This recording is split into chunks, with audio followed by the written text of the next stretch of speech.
Hoy en Acentos conoceremos dos libros de reciente publicación editados por el distinguido historiador veracruzano Enrique Florescano, Arma la Historia y Atlas Histórico de México.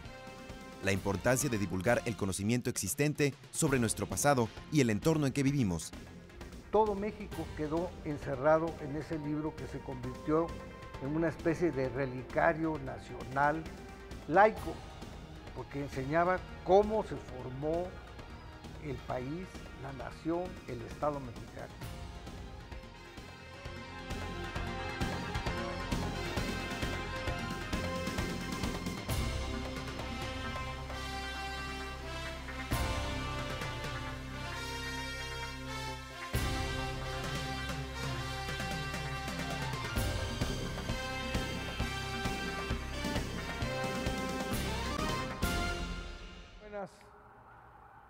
Bienvenidos al programa Acentos. La televisión veracruzana tiene el interés de llevar a todos los rincones de este gran estado temas importantes, acentuar problemas o soluciones, asuntos que le sirvan al televidente, a este enorme estado de Veracruz. Y hoy hemos escogido un tema realmente de una gran utilidad. Recientemente, hace muy poco, leí yo en México la aparición de libros que me llamaron la atención en medio de las celebraciones del centenario, de la recuperación de nuestro patrimonio, de saber quiénes somos. Aparecieron dos libros del doctor Enrique Florescano, que está hoy aquí con ustedes. Lo saben, es uno de los historiadores más destacados de nuestro tiempo, doctor por la Universidad de la Sorbona, en Francia. Se educó primero aquí en Veracruz. Aquí en Veracruz. O sea, es veracruzano de origen, y luego recorre Francia, diversos lugares, ha tenido numerosas obras, director del Instituto Nacional de Antropología e Historia, una institución de una gran importancia, dirige actualmente proyectos históricos de Conaculta y preside la Comisión del Estado de Veracruz para la conmemoración de la independencia y de la revolución. Don Enrique Florescano hizo dos libros que considero deben ser conocidos. Son muy valiosos, muy importantes, y hay que distribuirlos y hay que estar cerca de ellos. ¿Cómo podemos explicar, cómo platicarles a los veracruzanos qué tenemos aquí en este material fantástico que es? Uno se llama Arma la Historia, como arma, la nación mexicana a través de 2 siglos. Y tenemos esa otra maravilla, ¿verdad?, que se le hace uno agua a la boca a los deberes, dice Atlas Histórico de México.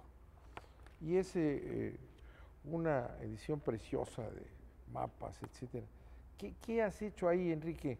Le hablo de tú porque somos contemporáneos y lo admiro y respeto desde hace muchos años.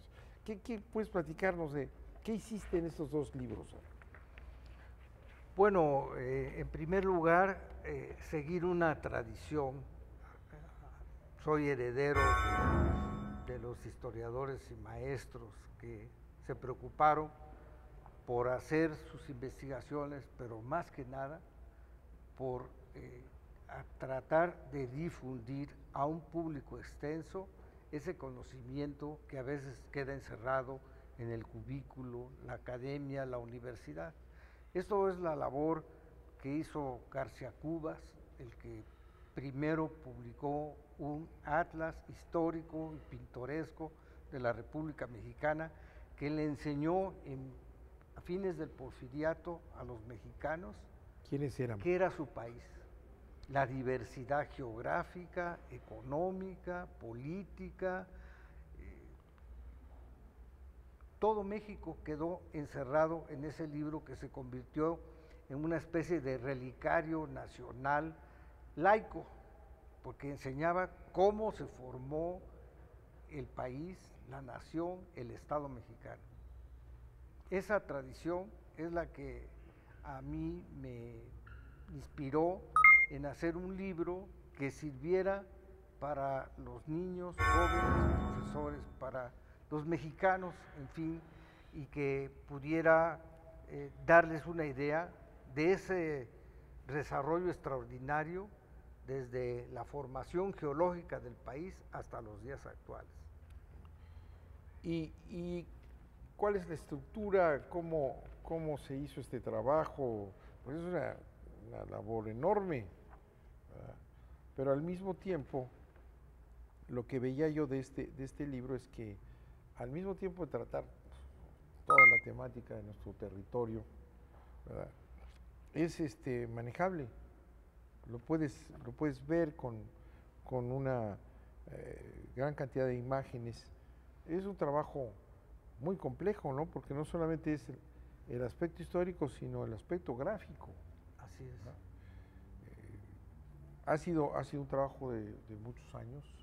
Sí, viene de la década de 1980, en que congregamos a un grupo de expertos para hacer un primer atlas que entonces se publicó siglo XXI en una forma muy sencilla, dibujo a línea y una edición todavía muy rudimentaria.